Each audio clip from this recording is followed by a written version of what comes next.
muitas outras vezes para outros que estão aqui. O Senhor é bom. Vamos abrir nossas Bíblias na primeira epístola de Paulo aos Coríntios, capítulo 2, e leiamos os 2 primeiros versos.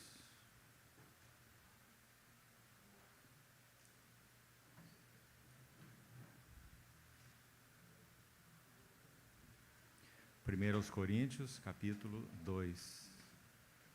Eu, irmãos, quando fui ter convosco, anunciando-vos o testemunho de Deus, não o fiz com ostentação de linguagem ou de sabedoria, porque decidi nada saber entre vós, senão a Jesus Cristo e este crucificado. Vamos chamar a atenção para essa parte final do verso 2. Nada saber entre vós, senão a Jesus Cristo e este crucificado. Vamos ter uma palavra de oração. Amado Pai Celestial, quão gratos nós somos por podermos ter Tua Santa Palavra em nossas mãos. Que privilégio temos, Senhor. Por isso te pedimos que envies sobre nós o Teu Santo Espírito, o Mestre das Escrituras, para que interprete Tua Palavra aos nossos corações. Fale-nos, tanto pessoalmente quanto coletivamente. Carecemos desesperadamente de ouvir-te, tocar-te, conhecer-te. Por isso, Senhor, abre as Tuas Escrituras para nós, ilumina os olhos do nosso entendimento, habilita-nos para essa comunhão. Esperamos tudo isso de Ti, porque oramos no precioso nome do Teu Filho, o nosso Senhor Jesus. Amém. Meus amados irmãos, nós iremos ler uma sequência de textos, todos eles se referindo à história do apóstolo Paulo com o Senhor, para que nós vejamos como essa história iniciou, ao ponto dele dizer o que disse nesses versos que acabamos de ler. Vamos recordar mais uma vez esse verso, esses 2 versos. Ele disse assim: eu, irmãos, quando fui ter convosco. Em que história ligada a esse verso Paulo estava vivendo com esses irmãos coríntios? A epístola é muito clara em dizer 2 coisas muito importantes sobre eles, além de outras. Então ouça com atenção.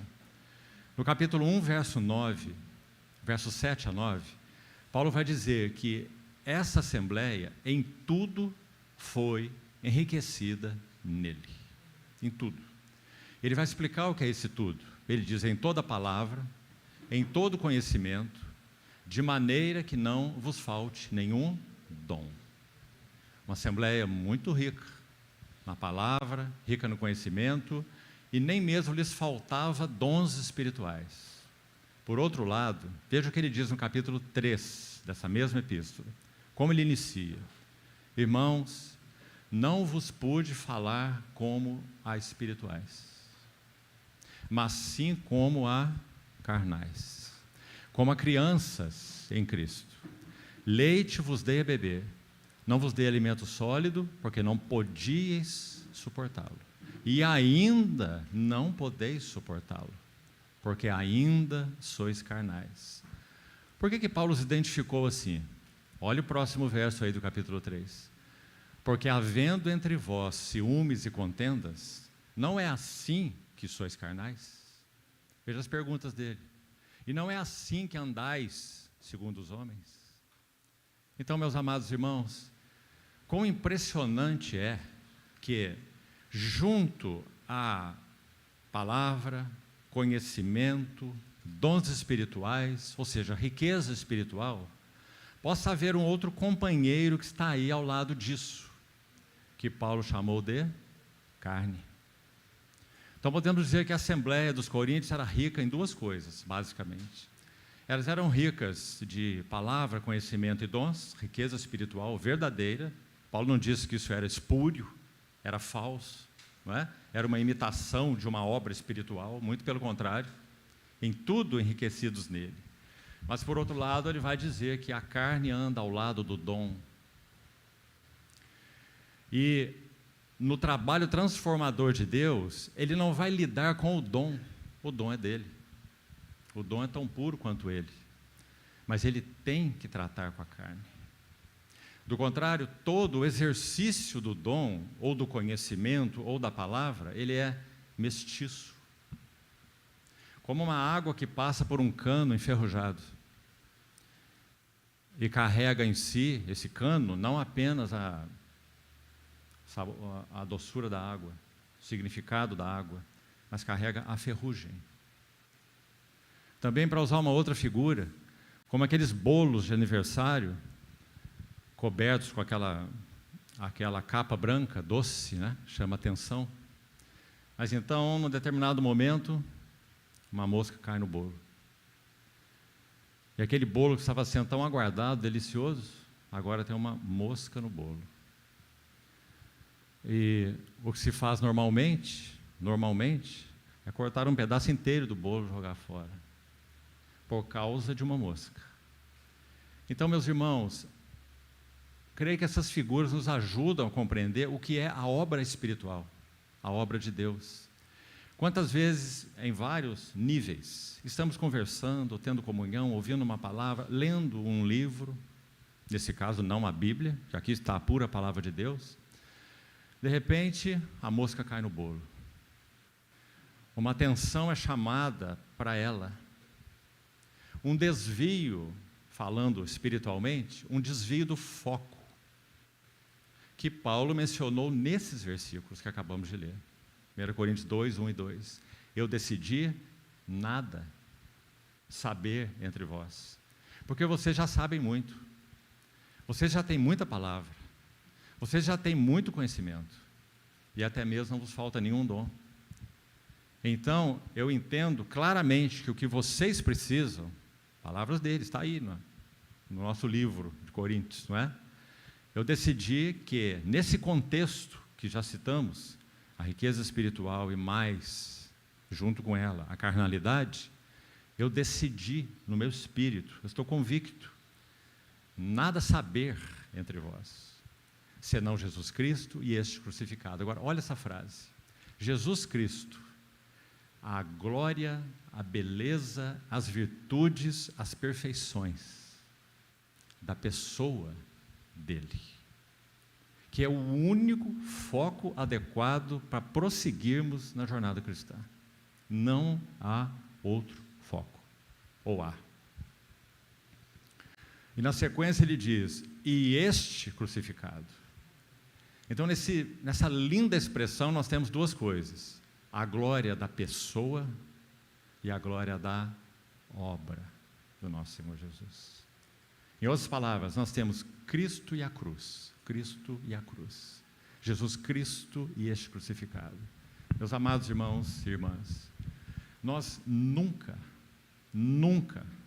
nem agora e nem por toda a eternidade, junto com Ele, sem limitações, corpos transformados, podendo vê-lo face a face, sem pecado, sem tentações, sem morte, sem corrupção, sem nada que interfira na nossa relação, seja com Ele ou uns com os outros, nem nesse ambiente que aguardamos com tanta ansiedade, nosso lar. Ainda assim, nunca esgotaremos as riquezas da pessoa e da obra do nosso Senhor Jesus. Nunca. Paulo menciona isso em Efésios 3 como sendo as riquezas insondáveis de Cristo. Por um simples motivo, Ele é quem é e nós somos quem somos. Ele é o Criador inesgotável, infinito, imensurável. E mesmo com corpos glorificados diante dEle, nós ainda seremos, nesse sentido, um dedal, um copozinho, incapaz de conter a medida plena desse que disse, eu sou o que eu sou. Isso não é um privilégio para nós? Como consequência imediata, nós sabemos que nós nunca teremos qualquer tipo de monotonia por toda a eternidade. Só podemos usar a linguagem humana para tentar nos aproximar de realidades celestiais, não é assim? Elas são tão sublimes. E o que poderíamos dizer? Poderíamos dizer que nós, a cada dia eterno, já que na eternidade não tem dia, não é? A cada dia eterno nós estaremos descobrindo, servindo, adorando e conhecendo. Meus irmãos, a escola já começou nessa terra. Nós nem pedimos para ser matriculados. Não fostes vós que escolhestes a minha. Eu vos escolhi a vós. E eu vos designei para que vades e deis fruto, e o vosso fruto permaneça. Ah, meus amados irmãos, quando o homem pecou e foi destituído daquela habitação de comunhão no Éden, que significa deleite ou desfrute, desde então, o homem busca o seu lar. E não muito tempo depois, pela bondade daquele que quer um lar com o homem, ele separou Moisés para que edificasse aquela que seria a figura terrena da habitação celestial. É o que o livro de Hebreus vai nos dizer tão claramente. Figura de coisas que se acham nos céus. O tabernáculo, figura. Quando o Senhor ordenou a Moisés que o fizesse, ele diz assim, Êxodo 25, 8, e farão para mim, um tabernáculo, para que eu, olha esses pronomes pessoais, me farão para que eu possa habitar no meio deles. Mais à frente, no capítulo 29, ele diz assim, eu porei o meu tabernáculo entre eles, para que pela minha glória eles sejam santificados. Meus amados irmãos, é por causa da revelação da glória da pessoa e da obra do nosso Senhor Jesus que nós estamos sendo santificados. Porque contemplando a sua glória, mesmo ainda agora como em espelho, ou por espelho, o resultado em nós é, somos transformados de glória em glória, na sua própria imagem, pelo Espírito do Senhor, que é, podemos dizer, o executor da Trindade. É Ele quem foi nos dado para morar em nós, para comunicar-nos tudo isso que Paulo chamou de as riquezas insondáveis de Cristo. Meus queridos irmãos e irmãs, há um privilégio mais elevado nessa terra? Será que compreendemos agora porque um homem tão preparado, instruído, culto, eloquente, versado em 3 culturas, Saulo, estamos falando de Saulo de Tarso, por que ele vai dizer assim depois de jornadear com o Senhor já há mais de 20 anos? Depois de uma tremenda experiência na estrada de Damasco, ele vai dizer, esquecendo-me das coisas que para trás ficam. O que ficava para trás na jornada de Saulo? Muita coisa, irmão. Ficavam para trás muita luta, ficava para trás muito sofrimento. Uma vez 5 vezes recebi dos judeus uma quarentena de açoites, menos um. 195 chicotadas. 3 vezes fui fustigado com varas. Uma vez apedrejado. Em naufrágio muitas vezes. Em jejuns, em vigílias. Em perigos no deserto, em perigos no mar, em perigos entre salteadores. Ninguém me moleste. Eu trago no corpo as marcas do Senhor Jesus. Então, meus amados irmãos, esse Saulo de Tarso é quem disse, esquecendo-me das coisas que para trás ficam. Mas há um outro lado dessas coisas que para trás ficam ainda. Não essas que já mencionei aqui. Essas outras são muito sucesso, quero usar essa palavra propositalmente, muito sucesso espiritual. O apóstolo Paulo entrava em cidades que só tinha pagãos, só pagãos, e algumas de idolatria crassa e declarada, não é? Lembra de Corinto mesmo? Templo de Apolo. Lembra de Éfeso? Templo de Diana. Paulo entrava nas cidades onde só havia pagãos, e ele saía de lá, havia igreja. A obra de Deus através desse vaso. Então ele diz: esquecendo-me das coisas que para trás ficam. Essas igrejas não são minhas.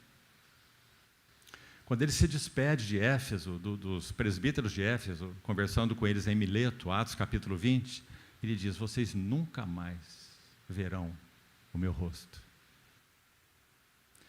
Mas eu vos encomendo ao Senhor e à palavra da sua graça. Está muito claro o que ele está dizendo, não é? Vocês não precisam de mim, vocês precisam dele. Eu vos encomendo ao Senhor e à sua palavra. Ela tem poder para vos edificar e dar herança entre todos os que são santificados pela fé em mim. E deixou o modelo com eles, né? De ninguém eu cobicei, nem ouro, nem prata e nem vestes. Essas mãos serviram para o meu sustento e dos que estavam comigo. E com isso, ele vai dizer, experimentando as benditas palavras do Senhor Jesus, mais bem-aventurado é dar do que receber. Quando ele termina esse discurso tão maravilhoso, tão cheio de instrução, Atos 20, desde o verso 17, ele vai dizer assim, após dizer, vocês nunca mais verão o meu rosto, então nós temos aquela cena de comunhão, de amor, de doçura, diante de um servo, como nós dissemos, irmãos, tão cheio de revelação, tão cheio da graça, tão cheio de poder, não é? Certo que muitos outros servos experimentaram a mesma coisa, Pedro, João, não é? Nós estamos falando de Saulo, porque em alguns aspectos, nós vamos ver alguns deles, se pudermos, ainda nessa manhã, e talvez na segunda sessão também, ele foi um vaso particularmente separado para algo particular também, a ponto dele se chamar, se referir a si mesmo, como sendo um modelo para todos quantos hão de crer nele para a vida eterna. E essa palavra é muito forte, que ele usou escrevendo para Timóteo. Ele me buscou lá onde eu estava para talhar, forjar em mim um modelo para todos os que hão de crer nele para a vida eterna. Isso nos inclui, porque nós também já cremos nele para a vida eterna, no nosso Senhor. Então ele era muito consciente que o Senhor não apenas estava obtendo na vida dele um servo, mas que o Senhor estava obtendo na vida dele um modelo. Você já levou em conta que através do apóstolo Paulo nós temos metade do Novo Testamento? Você já levou isso em conta? 13 livros. E não estamos contando Hebreus. Possivelmente Hebreus não foi dele. 13 livros dos 27 do Novo Testamento. Então, esquecendo-me das coisas que para trás ficam, todas elas, sejam sucessos, sejam dores, e avançando, que palavra é essa, não é? Como carecemos de tê-la bem escrita no nosso coração. Temos tido um senso de avançar. Meus irmãos, todos nós aqui, sem exceção, estou seguro da afirmação que estou fazendo. Nós vivemos no passado contextos, vamos chamar de religiosos, difíceis. Todos.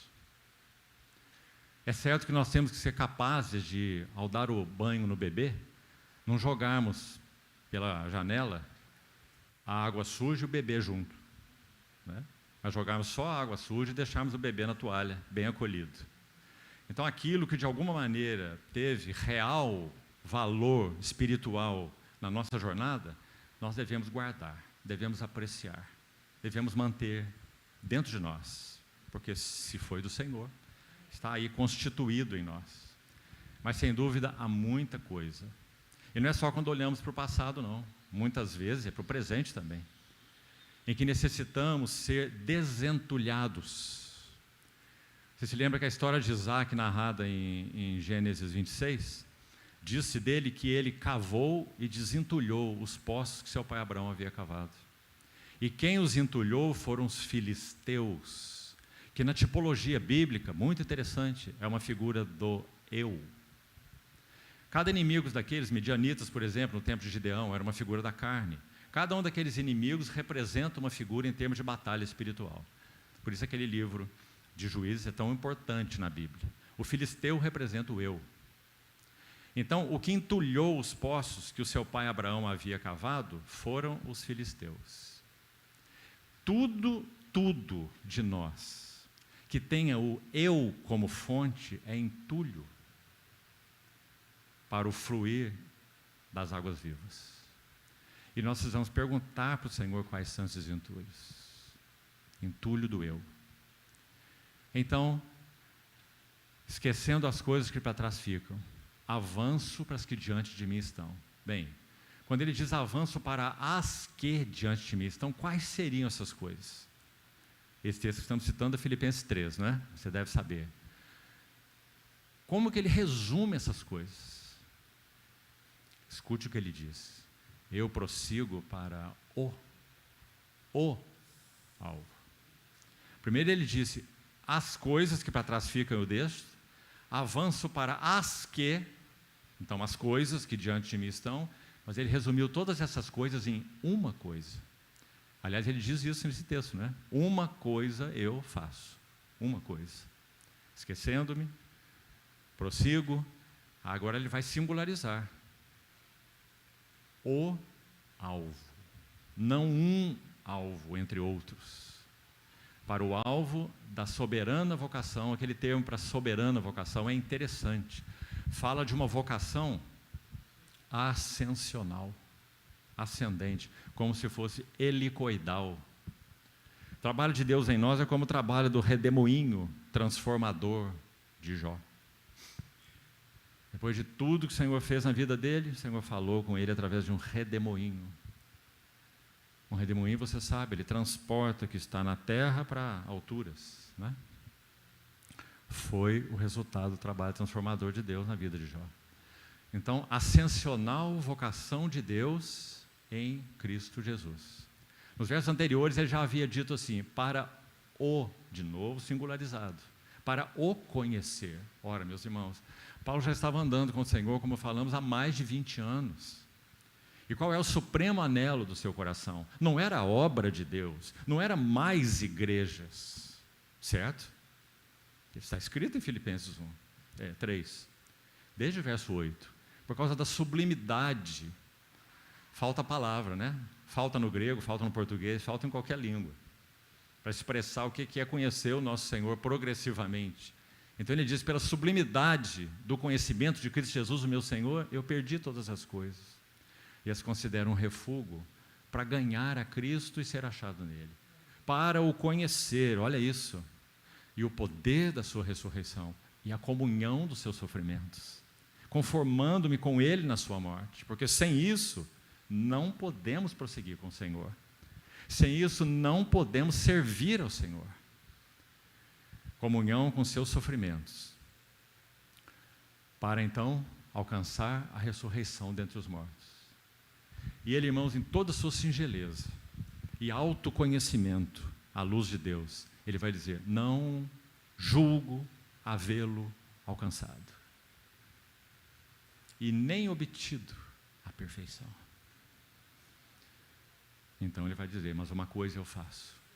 Então, meus irmãos, nós vamos ler alguns textos agora, então prepare a sua Bíblia aí, e vamos ver como essa história começou. E meu encargo para essa primeira sessão, preciso ser bem objetivo, é mostrar como que no primeiro encontro do Senhor com Saulo, ele deu em Saulo 5 golpes, em Damasco, na estrada de Damasco, no caminho para Damasco, 5 golpes.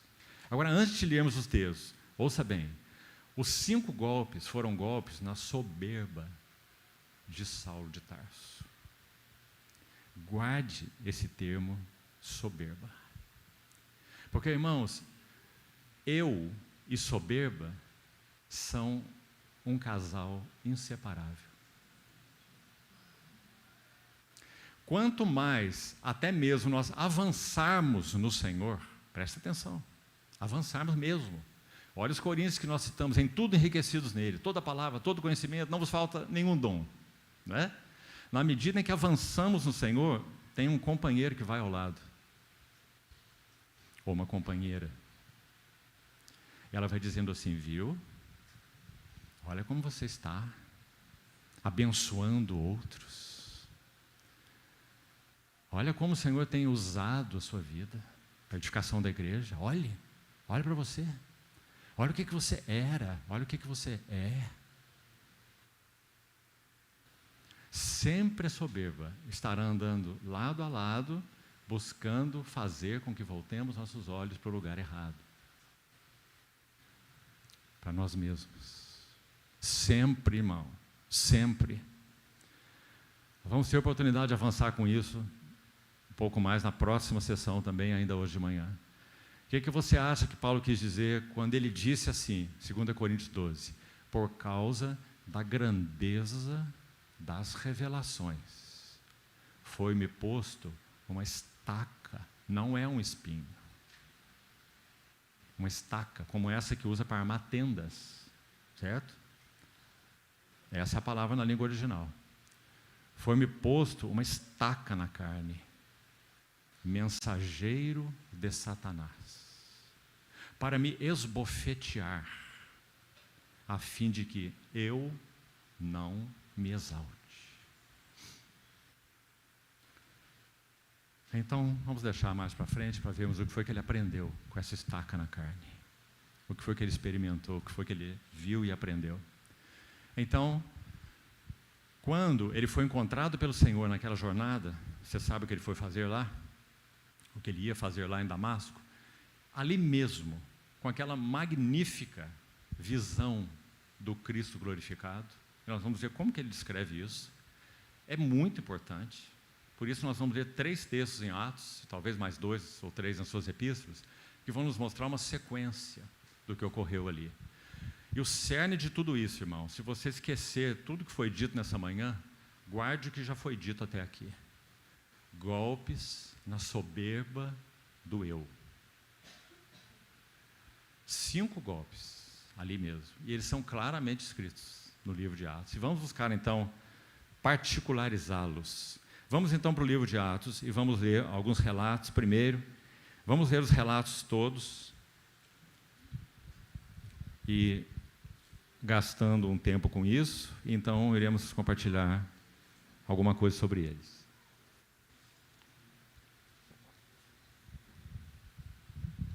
O primeiro deles é Atos capítulo 9.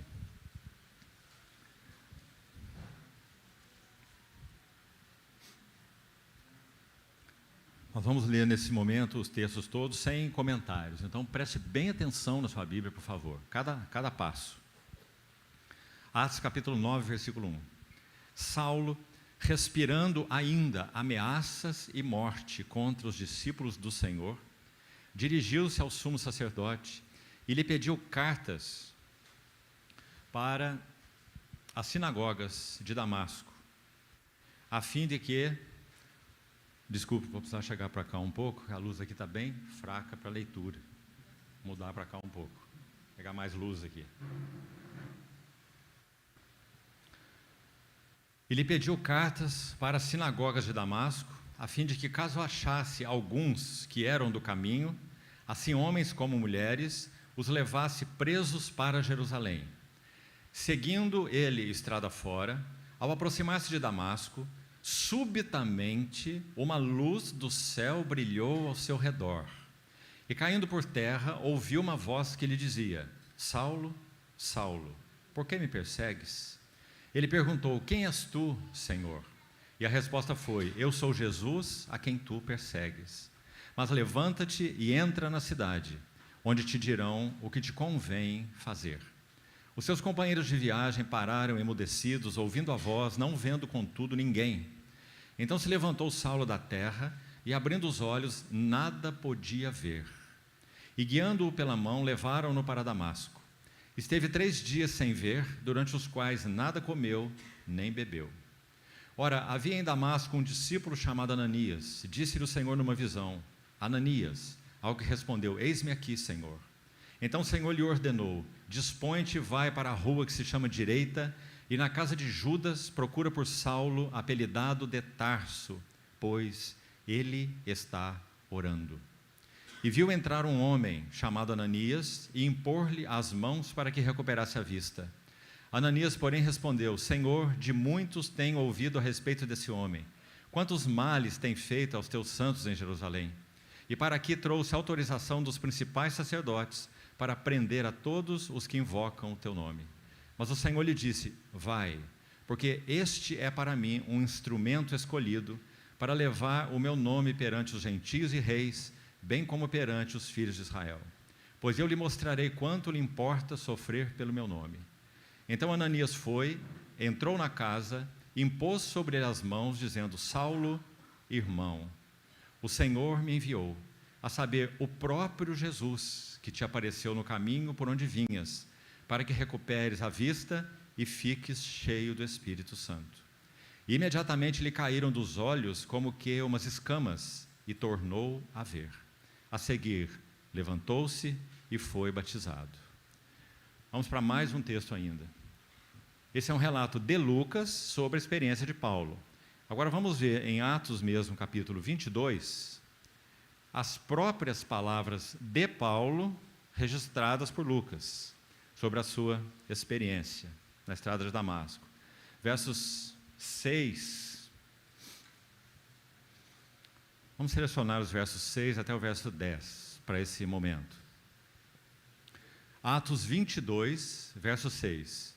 Ora, aconteceu que, indo de caminho, e já perto de Damasco, quase ao meio-dia, repentinamente grande luz do céu brilhou ao redor de mim. Então caí por terra, ouvindo uma voz que me dizia: Saulo, Saulo, por que me persegues? Perguntei: Quem és tu, Senhor? Ao que me respondeu: Eu sou Jesus, o Nazareno, a quem tu persegues. Os que estavam comigo viram a luz, sem contudo perceber o sentido da voz de quem falava comigo. Então perguntei: Que farei, Senhor? E o Senhor me disse: Levanta-te, entra em Damasco, pois ali te dirão acerca de tudo o que te é ordenado fazer. Ainda nesse capítulo, o versículo 20. Um verso muito importante. Quando se derramava o sangue de Estevão, tua testemunha, teu mártir, eu também estava presente, consentia nisso e até guardei as vestes dos que o matavam. Um texto mais, ainda em Atos 26. Mais uma vez, Paulo está dando seu testemunho, agora diante de Agripa, o rei Agripa, e Lucas registrou as suas palavras. Atos 26, vamos ler desde o verso 9.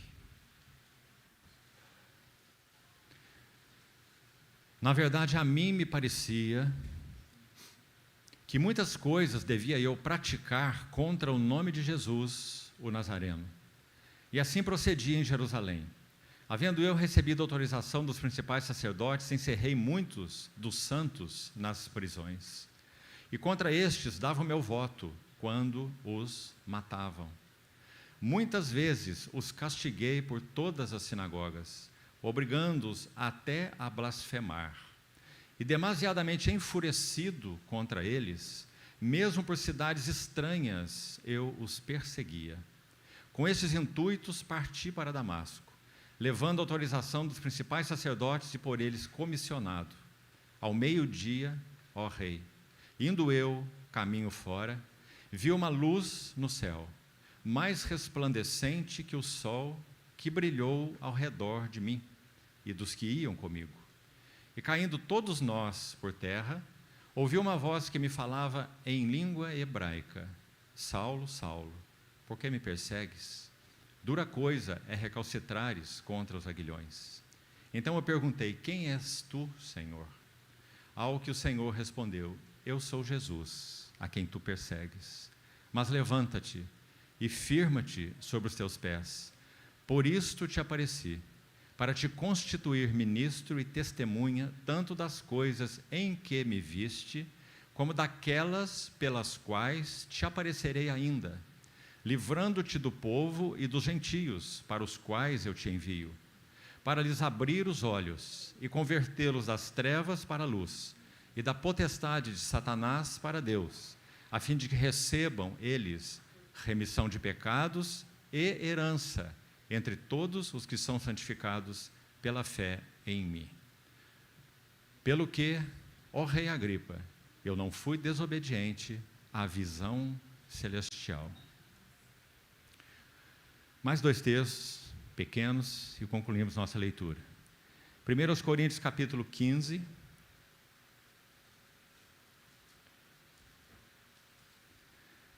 Veja como ele mesmo, que escreveu a carta aos Coríntios, ele está falando sobre essa sua experiência em Damasco, na estrada de Damasco. Vamos ler desde o verso 3. 1 Coríntios 15, 3. Antes de tudo vos entreguei o que também recebi, que Cristo morreu pelos nossos pecados, segundo as Escrituras, que foi sepultado e ressuscitou ao 3º dia, segundo as Escrituras, e apareceu a Cefas e depois aos 12. Depois foi visto por mais de 500 irmãos de uma só vez, dos quais a maioria sobrevive até agora, porém alguns já dormem. Depois foi visto por Tiago, mais tarde por todos os apóstolos. E então ele disse: e afinal, depois de todos, foi visto também por mim, como por um nascido fora de tempo, ou como um abortivo. Porque eu sou o menor dos apóstolos, que mesmo não sou digno de ser chamado apóstolo, pois persegui a igreja de Deus. E um último texto, então, a carta dele a Timóteo, primeira epístola a Timóteo. 1 Timóteo capítulo 1, vamos ler desde o verso 12. 1 Timóteo 1, 12. Sou grato para com aquele que me fortaleceu, a Cristo Jesus, nosso Senhor, que me considerou fiel, designando-me para o ministério. A mim, que noutro tempo era blasfemo ou difamador, perseguidor ou molestador, e insolente ou orgulhoso. Mas obtive misericórdia, pois o fiz na ignorância, na incredulidade. Transbordou, porém, a graça do nosso Senhor Jesus, com a fé e o amor que há em Cristo Jesus. Fiel é a palavra e digna de toda aceitação, que Cristo Jesus veio ao mundo para salvar os pecadores, dos quais eu sou o principal. Mas por esta mesma razão me foi concedida misericórdia, para que em mim, o principal, evidenciasse Jesus a sua completa longanimidade, e servisse eu de modelo a quantos hão de crer nele para a vida eterna.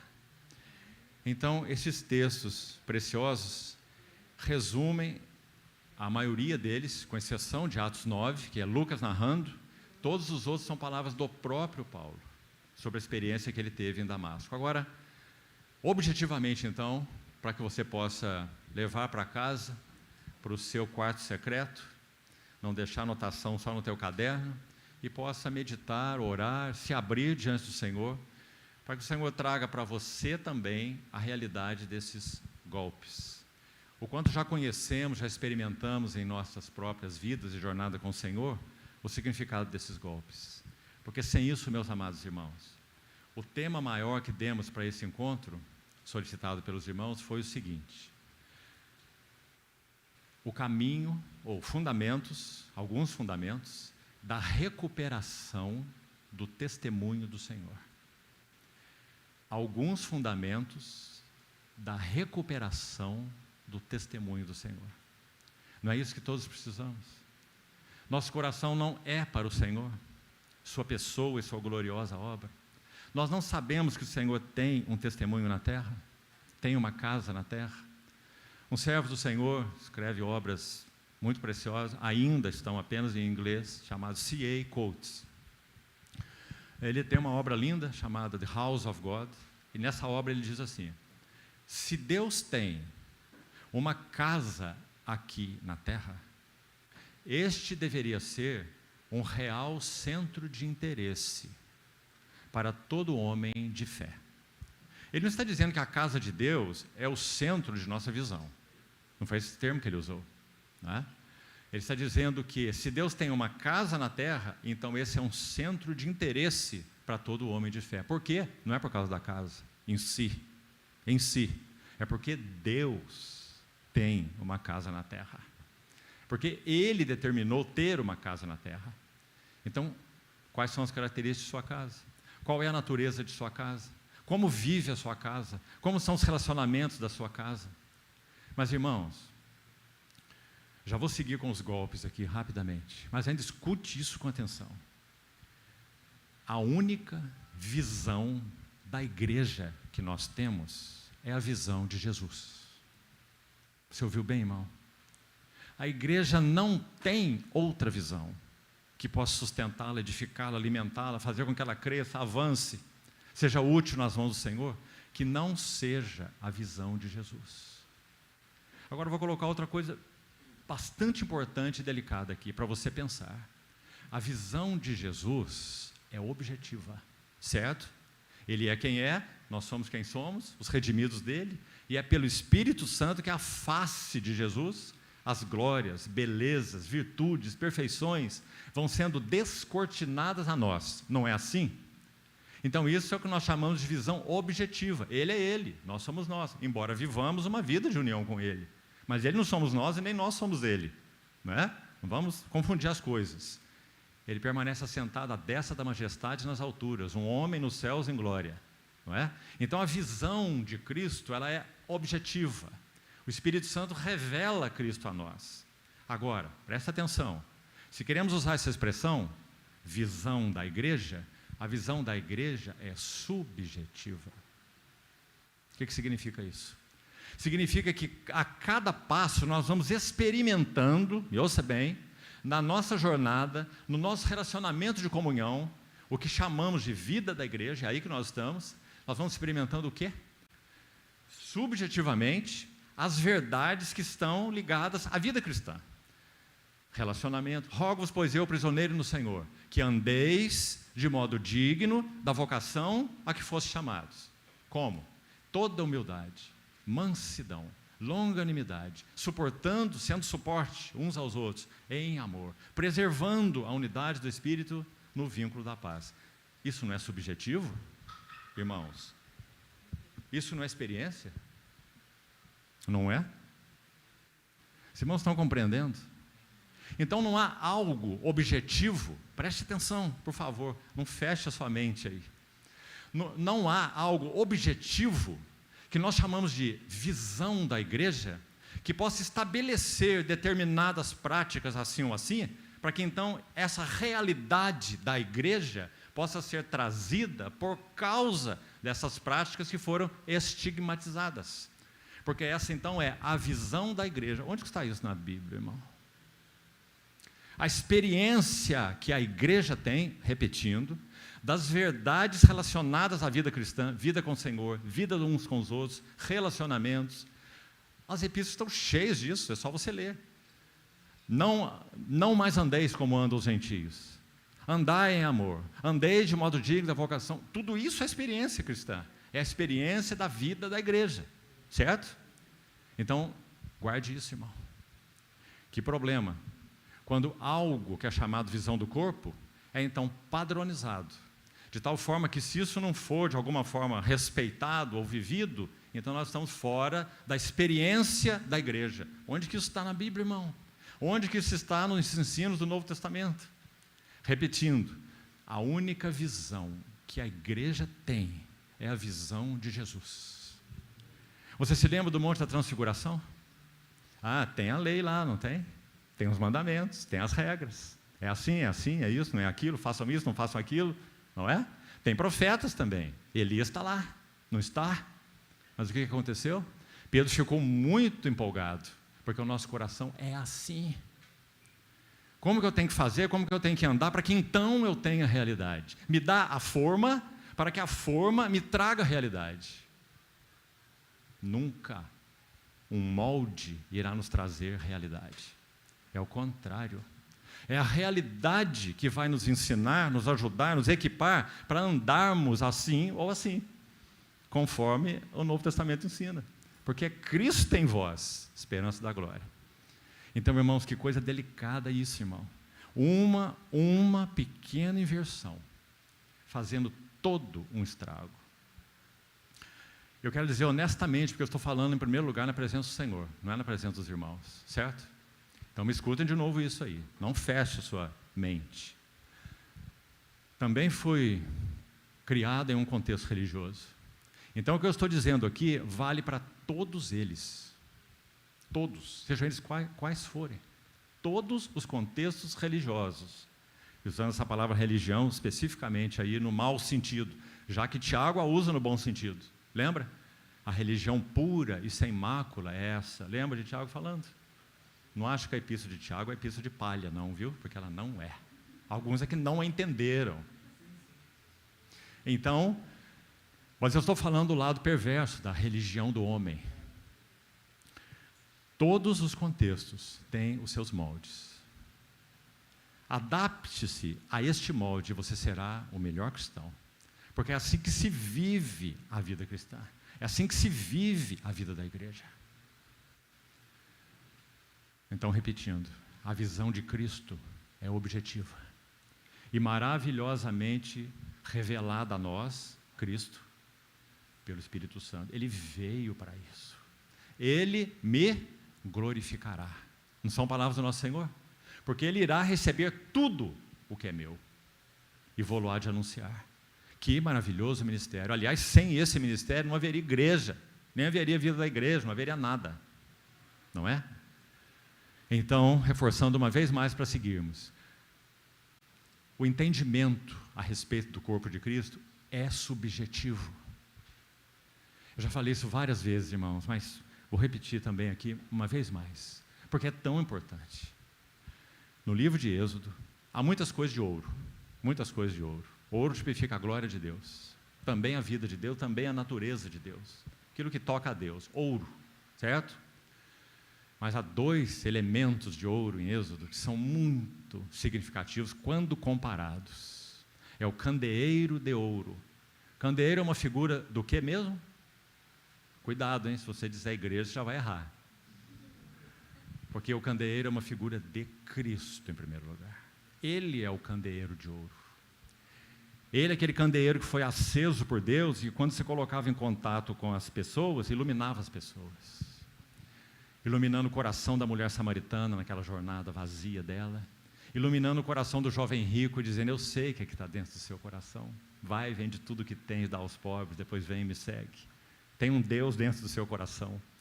O candeeiro de ouro, aceso por Deus, o verbo se fez carne e habitou entre nós. Enquanto ele jornadeava nessa terra, cada toque do Senhor em cada pessoa, ele iluminava a pessoa. E ela se via a si mesma na luz de Deus. E ela tinha que tomar uma decisão. Ele é o candeeiro. Mas graças a Deus, a igreja é seu corpo. Então, porque ele veio morar na igreja, então, ressuscitar, depois de morto, ressuscitado, ascenso, entronizado no Pentecostes. Ouça bem, ele derrama o Espírito Santo, que é o Espírito de Jesus Cristo. Só há um Espírito. Espírito de Jesus Cristo. E ele acende na terra um candeeiro de 120 lâmpadas. Pousou uma língua, não de fogo, como de fogo, sobre cada um deles. Pense num candeeiro de 120 lâmpadas. E eles iluminaram Jerusalém, não é? Você conhece bem a história. Por isso, em Apocalipse, as Assembleias do Senhor, as igrejas, são descritas como candeeiros de ouro, porque Ele é o candeeiro, né? Compartilhou conosco sua natureza. Mas então o que nós estávamos dizendo? Que no livro de Êxodo nós temos duas coisas que, colocadas juntas, nos trazem uma lição muito contundente. Uma é o candeeiro de ouro, figura de Cristo. Tudo no tabernáculo é figura de Cristo, em primeiro plano. A arca não é figura de Cristo? Tudo é figura de Cristo. Então lá está o candeeiro de ouro. E o outro elemento, Êxodo 32, o bezerro de ouro.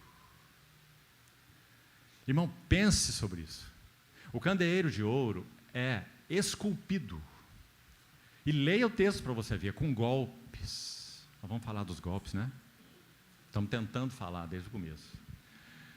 O candeeiro de ouro é esculpido com golpes de martelo e cinzel, ou formão. Imagine essa obra de arte. Deus encheu de sabedoria o espírito de Aholiabe e um outro artesão que é citado lá, em Êxodo. Encheu-os de espírito de sabedoria, Bezalel, Aholiabe e Bezalel, para que forjassem aquele candeeiro com martelo e cinzel, e construíssem aquela obra, aquela escultura, candeeiro de ouro, lavrado, não tem solda, não tem molde. Nos nossos relacionamentos, meus irmãos, nem tem lugar para solda e nem tem lugar para molde.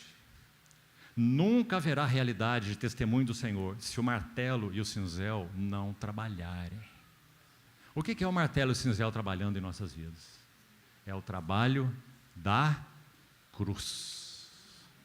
Por isso eu decidi nada saber entre vós. Vocês são tão ricos, palavra, conhecimento, dons, que mais que eu poderia acrescentar? Paulo vai dizer em outras palavras, né? Escrevendo para eles. Então eu decidi nada saber, porque o que vocês precisam é mais clareza de quem é Jesus. E mais clareza da obra da cruz. Então, meus irmãos amados, e o bezerro de ouro, como foi feito? Lembra da história? Arão ficou apavorado com aquele povo murmurando na cabeça dele. Esse Moisés subiu no monte, não sabemos se vai voltar, olha que loucura, nos tirou do Egito. Já tinham dito, temos saudade dos pepinos, dos peixes, dos alhos, né? Gostoso, mas fedorento, né? Tudo que tinha ficado no Egito, estavam lá com saudades. E Arão fala o quê? Lembre-se, irmão, que Arão era o porta-voz, seria o porta-voz de Moisés no deserto, na jornada. Então ele disse para as mulheres, dê aí o que vocês têm de ouro, tudo que vocês têm de ouro. E fundiram um bezerro. Claro, como é que vai tomar esses instrumentos e forjar um bezerro? É impossível, esse ouro tem que ser fundido. E se ele tem que ser fundido e o resultado vai ser um bezerro, tem que haver um molde. Irmãos, a obra de Deus nunca é realizada em moldes. A vida da igreja, na sua beleza e realidade, nunca é encaixada em moldes. Porque é a experiência que temos das verdades relacionadas a Cristo e a sua obra. Isso é o que determina, que forja a vida da igreja. Não é claríssimo isso, irmãos? Não é isso que está nas epístolas? Então, pense bem sobre essas duas figuras. Candeeiro de ouro, bezerro de ouro. Agora, como já falei, infelizmente, talvez a maioria, se não todos, penso que todos, os que estamos aqui de alguma maneira, nós sabemos o que são esses moldes. Todos. Só os moldes são diferentes. Mas o resultado é o mesmo, porque são moldes. Então, vamos lá para esses golpes. Vamos lá. O capítulo 9, que lemos de Atos, no livro de Atos, o versículo 5 vai dizer assim. Vou desde já mencionar esse primeiro golpe, para adiantarmos. Todos os golpes foram na soberba de Saulo. Saulo era extremamente soberbo. Então, o primeiro golpe que foi dado, capítulo 9, verso 5, foi na soberba dos seus conceitos e, junto com eles, um golpe só, a soberba do seu saber. Olha isso. Na primeira epístola dele aos Coríntios, no capítulo 8, ele vai falar sobre a questão de coisas consagradas a ídolos, e ele vai dizer assim, o saber ensoberbece, mas o amor edifica. Ele não está dizendo que vocês devem ser ignorantes e só pensar em amar uns aos outros. Não é isso que ele está dizendo, não. Mas ele está dizendo que se nós colocamos o saber à frente do amor, nós estamos invertendo o significado da vida cristã. Então, ele disse isso baseado primeiro na sua própria experiência. Um homem que conhecia, meus irmãos, tudo da cultura helenística, tudo da cultura judaica, tudo da cultura romana. Aliás, ele era um cidadão romano de nascimento. Você se lembra? Um homem versado em 3 culturas, eloquente, fora da curva, em termos de inteligência, de preparo, instruído aos pés do Gamaliel. Não é? Ele fala isso em Filipenses, você lembra? Um hebreu de hebreus, da tribo de Benjamim. Não sou lá de Rubem, Manassés, daqueles que ficaram para trás lá naquela história de números, não. Eu sou da tribo de Benjamim, hebreu de hebreus. Quanto à lei, um fariseu. Quanto à justiça que há na lei, irrepreensível. Quanto aos outros da minha idade, os jovens, eu me avantajava a todos. É dele que nós estamos falando. Então, capítulo 9, verso 5, que já lemos, diz assim: ele perguntou: quem és tu, Senhor? Que pergunta! Porque quem está perguntando isso é um homem que achava que sabia tudo sobre Jeová. Os caminhos de Jeová, a vontade de Jeová, a lei de Jeová, o profeta de Jeová, Moisés, tudo ele sabia. Mas agora, em terra, ele tem que perguntar: quem és tu? Irmão, não podemos ser ingênuos aqui. Ele tem uma convicção ali, nessa experiência, que o que está ocorrendo com ele é um encontro com Jeová. Aliás, num dos textos que lemos, desses 3, Atos 9, Atos 22, Atos 26, você se lembra que ele diz que essa voz falou com ele em que língua? Hebraica. Não é? Então podemos dizer que a pergunta não foi feita em grego, não foi feita: quem és tu, Kurios, que é Senhor em grego, mas quem és tu, Yahvé. Porque ele sabia que a experiência que ele estava tendo era com o próprio Yahvé. Agora, por que ele pergunta: quem és tu? Porque então, na mentalidade dele, ele sabia tudo sobre Jeová.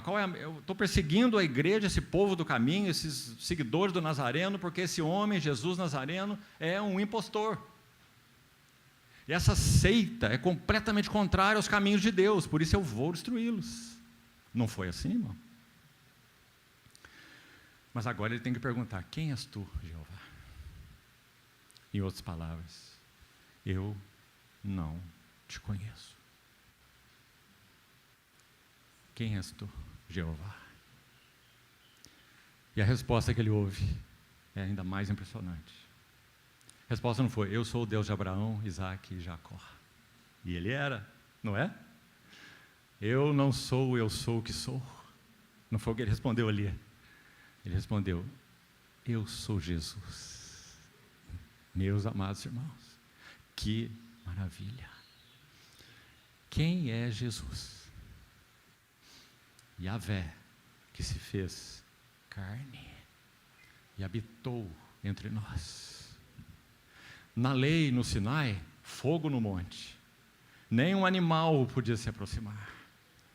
Moisés, vai lá você, porque você foi o escolhido, só você tem condição. Depois diga para nós o que Deus falou.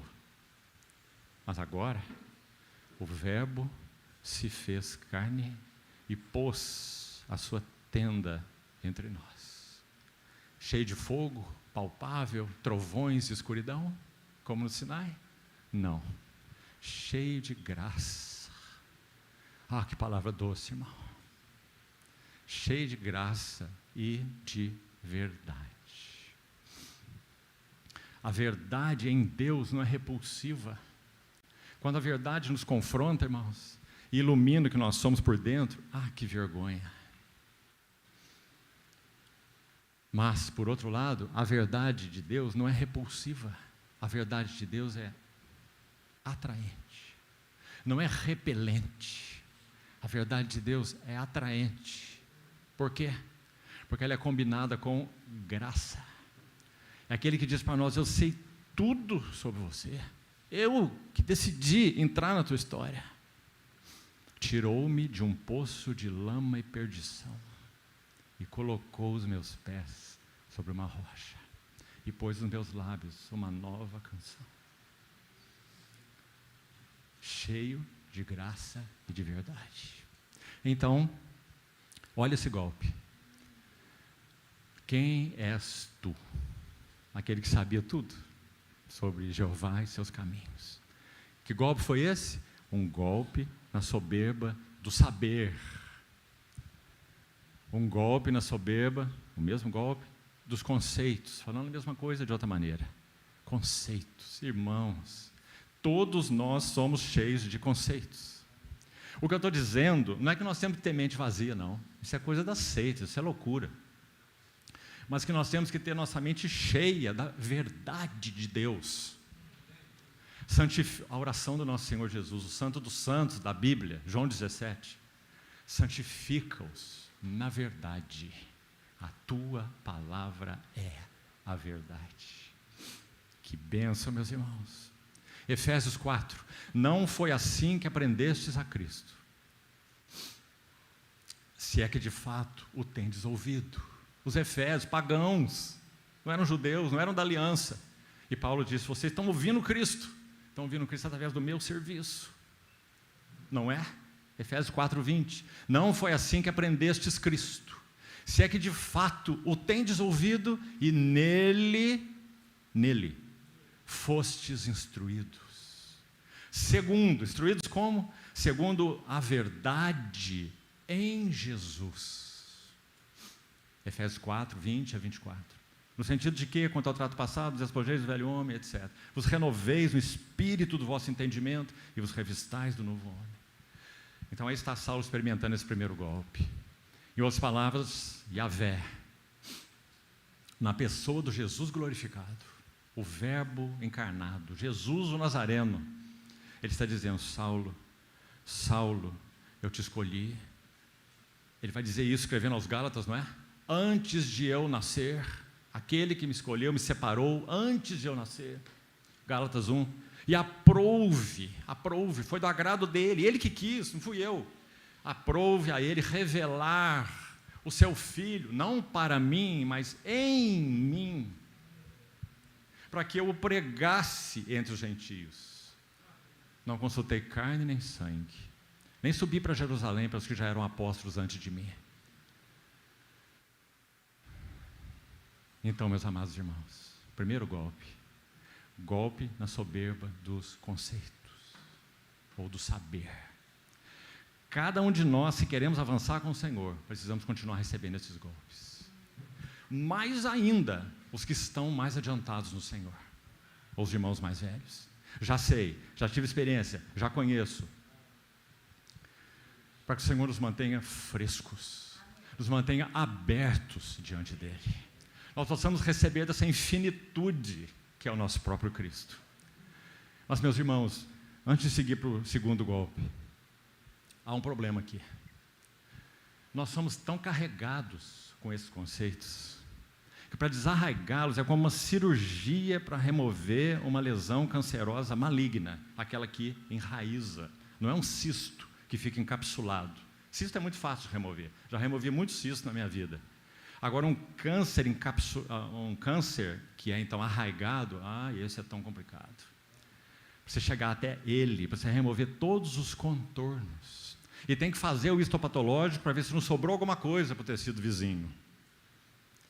Essa cirurgia, que esse hábil cirurgião está fazendo em todos nós, e cada um de nós. Que mão perita, irmão. Ele não vai cortar a carne sadia e jogar fora. Ele só vai cortar carne cancerosa para nos limpar, para que nós possamos ser recuperados, restaurados, regenerados nesse sentido, não é? Essas células, quando o câncer é extraído, né, elas se regeneram, as células sadias, não é assim? Todos carecemos. Nós não temos ninguém que possa se colocar diante de nós como o são. Você entende o que eu quero dizer, não é? Todos carecemos desse processo cirúrgico.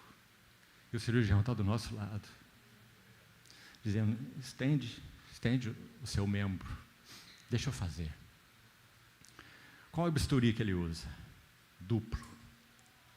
A palavra de Deus é viva e eficaz.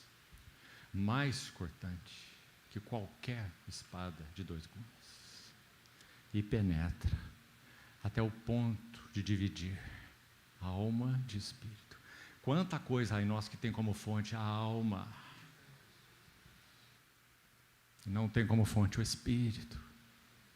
Eloquência, oratória, estudo, até teologia, irmão, até teologia. Perigoso. Esse teólogo a quem estamos nos referindo, Saulo, que levou esse golpe no saber, ele escreve uma, se você quer usar essa palavra, usa sempre com muito cuidado, teologia. Ele descreve a maravilhosa teologia dele, especialmente aos romanos, detalhada, passo a passo, desde a condenação até a glorificação, não é? Isso para pensar em Romanos 1 a 8. Depois faz aquele parêntesezinho, de 9 a 11, e como é que ele termina o 11? Esse homem que nós estamos com ele em foco aqui agora, ele termina o capítulo 11 dizendo assim: ó, profundidade. Certa vez ia um advogado culto, ele ia às preleções de Spurgeon, em Londres, para ouvi-lo. Grandes reuniões. E os irmãos perceberam que esse advogado, ele nunca se decidia em receber o Senhor e dar um passo de entrega da vida dele ao Senhor. Então alguém perguntou para ele: você já tem vindo tanto aqui, estar conosco, ouvir Spurgeon pregar lá no Tabernáculo Metropolitano, famoso, né? Lá em Londres. Então perguntaram para ele: por que você vem aqui? Olha que resposta interessante. Já que ele era um advogado, então preocupado com oratória, eloquência, tá certo? A resposta dele foi assim: olha, eu venho aqui porque eu nunca vi ninguém dizer ó, como esse homem. Compreendeu a resposta? Porque Spurgeon, irmãos, além de outros, quando ele pregava o Evangelho, era como se ele não visse ninguém na frente dele. Ele só via uma face. E essa face ele descrevia para aqueles que estavam ali ouvindo a ele. Então, muitas vezes na sua pregação ele diz ó, porque ele está vendo esse de quem ele está falando. Então, Paulo, em Romanos 11, no verso 33, ele vai começar com esse ó. Ele vai dizer: ó, profundidade, tanto da riqueza, como do conhecimento de Deus. Quão insondáveis são seus juízos, quão inescrutáveis são seus caminhos.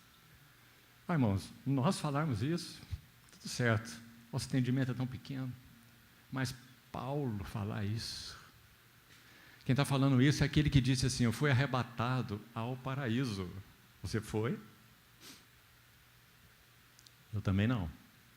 Fui arrebatado ao paraíso e ouvi coisas inefáveis, que nem é lícito ao homem referir. O que ele chamou de a grandeza das revelações. Então, esse foi o golpe que ele levou. Aí, golpe nos seus conceitos, golpe no seu saber. Vamos para o segundo. Segundo golpe. Golpe na independência. Olha aqui mesmo, em Atos 9, olha o verso 8. Então se levantou Saulo da terra, abrindo os olhos, nada podia ver. Verso 8. E, guiando-o pela mão, uma frase simples, não é? Tão natural, porque ele estava cego, então é isso que tinha que acontecer mesmo, né? Para ele não cair na ribanceira. Mas é uma frase tão sugestiva, porque sabe como eu imagino Saulo? E realmente você vê aí pelos relatos que é assim que ele era, é alguém que não precisava de ninguém. Possivelmente, isso é possivelmente, mas a boa base para se afirmar isso, ele era um membro do Sinédrio, o conselho máximo eclesiástico da nação judaica. Saulo, o grande Saulo. Agora, nós temos um Saulo cego e temos um Saulo guiado pela mão de outros. Essa não é uma frasezinha linda sobre o golpe na independência? Quanto ele tem, e ele tem mais do que todos os outros apóstolos nesse aspecto aqui que eu vou dizer, quanto ele tem para nos ensinar sobre o que é o corpo de Cristo. Dizendo assim, nós somos membros uns dos outros. dizendo que, aos filipenses agora, que nós devemos aprender a considerar os outros superiores a nós mesmos, que nós devemos ter em vista não o que é propriamente nosso, mas cada qual ter em vista o que é do outro, e ter o mesmo sentimento que houve em Cristo Jesus. Um homem só fala assim, se ele levou um golpe fatal na sua independência. Eu me basto, eu me supro, eu me garanto. A gente ouve muito essa frase no mundo, não ouve? Eu me garanto. Especialmente aqueles que cresceram em lares difíceis, não é? Com privações, sei lá, por qualquer motivo. E de alguma maneira, como eles dizem, eu me fiz na vida. E eu me garanto. E alguns têm marcas tão profundas, né? Meu pai não me deu nada. E agora eu estou mostrando para ele que ele nem precisava ter me dado nada, que eu sou suficiente, que eu sou capaz. Eu. Golpe na independência. Quando ele fala sobre marido e mulher, ele diz, no Senhor, nem o homem é independente da mulher e nem a mulher do homem. Independente. Que lindo, irmãos. Quem que vai batizá-lo? Um anônimo. Nunca mais ouvimos falar dele nas Escrituras. Quem que é o Ananias? E depois de Saulo ser batizado, podemos dizer, ele estava lá orando, lembra? Eu vou citar mais à frente aqui isso. Quando as escamas caem dos olhos dele, primeiro, ele viu Jesus, ainda mais, um encontro pessoal, irmão, é diferente de uma visão simplesmente. Um encontro pessoal, ele apareceu, Paulo vai dizer, a mim. E foi dito em Atos 26, pelas palavras dele, eu ainda aparecerei a você em outras ocasiões. Você lembra lá em Corinto?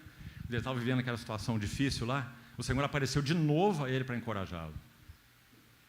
Então, é esse Saulo que levou esse golpe na independência. Vamos para o próximo. Precisamos fazer um intervalo aqui, já estamos passando o horário. Número 3. O verso 9, o capítulo 9 ainda, verso 9, diz assim, esteve 3 dias sem ver, durante os quais não comeu e nem bebeu. 3 dias sem ver, ou seja, ficou cego. Que golpe está acontecendo aí? Um golpe no ativismo. Meus irmãos, todos nós, por natureza, somos ativistas. Nós queremos fazer, saber o que tem para fazer agora, o que tem para fazer em seguida, não é? E se alguém então entende o que tem que ser feito, fala para nós que o que nós queremos é obedecer. E sabe, irmãos, em alguns contextos, isso é muito comum, isso é incentivado. Ele diz assim, você não precisa pensar muito não, deixa que tem gente pensando por você, só obedeça. Não é? Isso é violar nossa própria consciência. Conheço um irmão, um servo do Senhor, que também serve o Senhor com a palavra, que viveu numa outra história por aí, um outro contexto. Certa vez ele disse assim para mim, palavras dele, irmão, eu violei a minha consciência diante do Senhor, em prol da unidade com os irmãos. Essa experiência é muito comum também, mas ela é um dano. Nenhum de nós pode violar nossa consciência diante do Senhor. Comunhão é uma coisa, comunhão é no Senhor, comunhão é um dever espiritual que nós temos uns com os outros. Comunhão, uma cooperação é diferente. Nós não temos liberdade de cooperar com aquilo que fere a visão da centralidade de Cristo. Se nós vamos cooperar com uma obra que não tem o nome de Cristo. Tem um nome particular, interesses particulares, ministérios particulares, seja o que for, muita coisa. Golpe no ativismo. Versículo 9, cego. E o verso 11 ilustra o mesmo golpe no ativismo. E também acho essa frase tão linda. Leia a última frase do verso 11, por favor. Quando é dito lá para Ananias, que Paulo, dito a ele, vai na rua que se chama direita, está aí no verso 11, na casa de Judas, procura por Saulo, apelidado de Tarso. Que instrução mais específica, né? Rua tal, pessoa tal. Não é? Que lindo isso. O mesmo Jesus agora com Ananias, vai lá e é dito assim, ele está orando. Essa frase é muito maravilhosa. Ele está orando. Irmão, ele estava atônito. Ele não entendia exatamente o que estava acontecendo com ele. Essa experiência tão tremenda, onde ele ouviu: sou Jesus que você persegue. E Jesus ficou quieto com Saulo 3 dias. De certa forma, irmão, vamos colocar no lugar dele, ele deve ter ficado desesperado para ouvir Jesus de novo, você não acha? Me orienta, Jesus. Foi o Senhor que disse para mim: entra na cidade e lá te dirão o que você deve fazer. Mas nada, nenhuma palavra, dia, noite, sem comer, sem beber, 3 dias, 3 noites, nenhuma palavra. Então chega agora diante dele um homem, e ele está cego, não vê nada, mas esse homem tem uma palavra para ele: Jesus, esse que te apareceu na estrada, ele também foi o que me enviou aqui para essa rua direita, para encontrar você e te dizer umas palavras, que ele te designou especialmente para ser um servo entre os gentios, e me disse para batizar você. E ele estava orando, então recebeu a resposta da sua oração através de Ananias. Golpe na independência. Todos dependemos uns dos outros. Todos temos medidas de Cristo. Junto com todos os santos, possais compreender a altura, a profundidade, a largura e o comprimento, e conhecer o amor de Cristo, que excede todo entendimento, para que sejais tomados de toda a plenitude de Deus. Num copinho como nós aqui, não cabe a plenitude de Deus. Então, um golpe na independência. Quarto, me desculpe ter extrapolado o horário, mas já estamos terminando. O capítulo 22, vou só citar, para você ter aí nas suas anotações. Capítulo 22, um dos relatos da experiência de Saulo, versos 14 a 18. Nós já lemos, mas você releia, por favor, posteriormente. Você vai ver que ele toma um golpe na soberba das decisões próprias. Então você vai ver aquela linda expressão. Ele não só pergunta: quem és tu, Jeová? Certo? Isso está só em Atos 22. Acho que 26 também repete. Ele faz uma segunda pergunta. Lembra qual é a segunda? A primeira é: quem és tu, Yahvé? A segunda é: que farei, Yahvé? Então esse golpe foi dado onde? Nas decisões próprias. Está aí um homem que nunca perguntava o que ele devia fazer. Ele sabia tudo o que ele devia fazer, até o ponto de perseguir a igreja de Deus. Mas agora ele tem que perguntar: quem és tu, Jeová? Que farei, Jeová? Irmãos, nós fazemos essa pergunta na nossa jornada, na nossa história, no nosso serviço.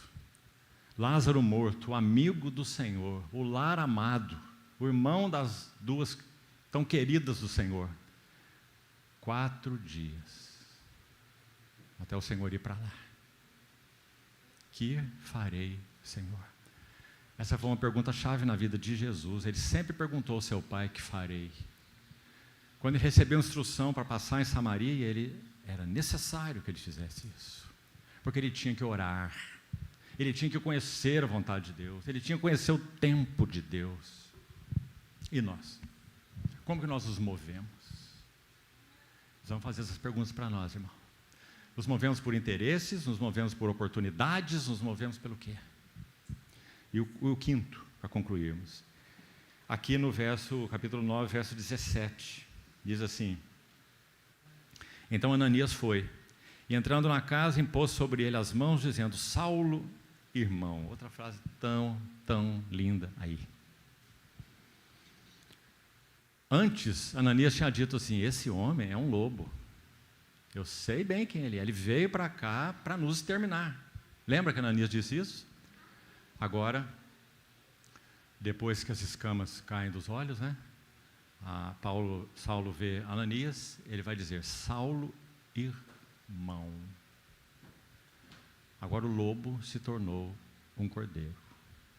E ele seria também levado ao matadouro, até o final da sua jornada com o Senhor. Dia após dia eu morro. Expressão dele. Caminho da cruz. Que golpe foi esse? Golpe nos recursos próprios. Onde está isso?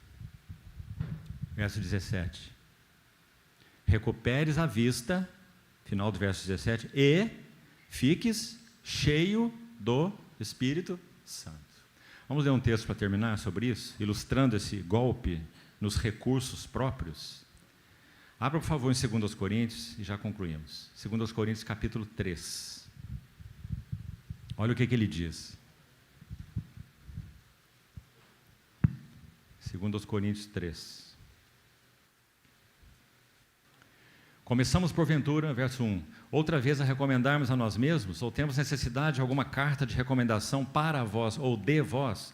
Vós sois a nossa carta, escrita em nossos corações, conhecida e lida por todos os homens, estando já manifestos como carta de Cristo, produzida pelo nosso ministério. Que interessante essa palavra produzida, mas olha a próxima, mas escrita, não com tinta, mas pelo Espírito do Deus vivente.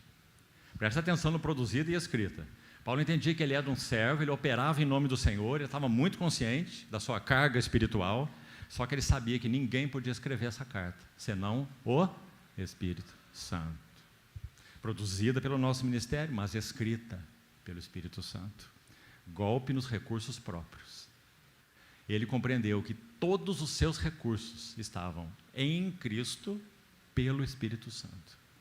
Irmão, as palavras para se enunciar isso são simples. É uma frase só, mas a experiência disso é uma vida.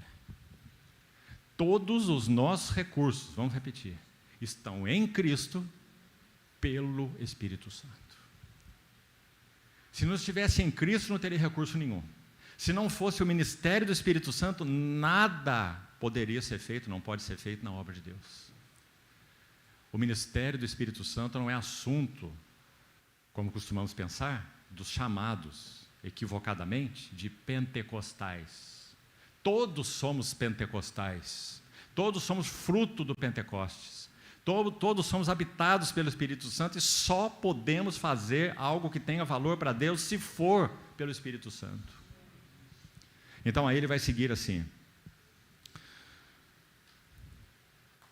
escrita pelo Espírito do Deus vivente, não em tábuas de pedra, mas na tábuas de carne, isto é, nos corações. Quem poderia fazer isso? Com palavras de sabedoria humana, com linguagem qualquer que seja, como ele falou lá no capítulo 2 da primeira carta. Olha isso. E é por intermédio de Cristo que temos tal confiança em Deus. E esse verso 5 é impressionante, irmão. Não que nós, por nós mesmos, está vendo o golpe nos recursos próprios? Não que nós por nós mesmos sejamos capazes. Se a gente parar o verso aqui, nós já temos uma lição tão tremenda, considerando o homem que está falando isso. O homem capaz, cheio de revelação, inclusive, espiritualmente falando, inclusive, não é? Cheio do Espírito Santo, cheio de poder, cheio de entendimento, cheio de sabedoria, e vai dizer, não que nós, por nós mesmos, sejamos capazes de, olha o que ele diz na frente, não é fazer, tem algo que vem antes do fazer. O que é? Pensar. Parece que Paulo caiu na ignorância, né? Sim, irmão, caiu mesmo, porque das coisas de Deus ele não entendia nada. Então agora ele compreendeu. Então ele diz, não que nós por nós mesmos sejamos capazes de pensar alguma coisa, como se partisse de nós. E aí tem aí essa linda frase, olha como termina esse versículo, mas a nossa suficiência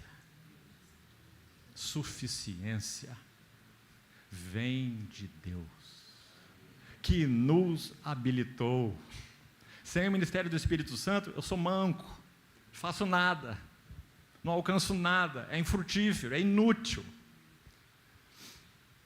Ele nos habilitou para sermos ministros de uma nova aliança, não da letra, mas do Espírito.